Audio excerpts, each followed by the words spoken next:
अगर तुम्हें लग रहा है तुम लाइफ में लेट हो तो ये सुनो।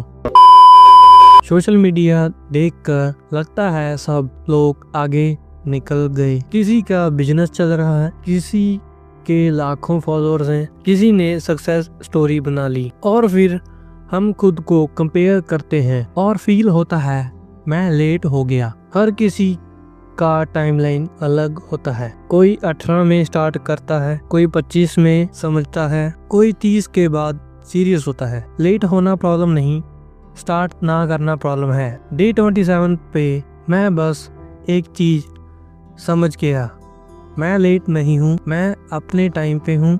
अगर तुम ये देख रहे हो तो याद रखना तुम रेस में नहीं हो, तुम जर्नी में हो। गिव अप मत करना।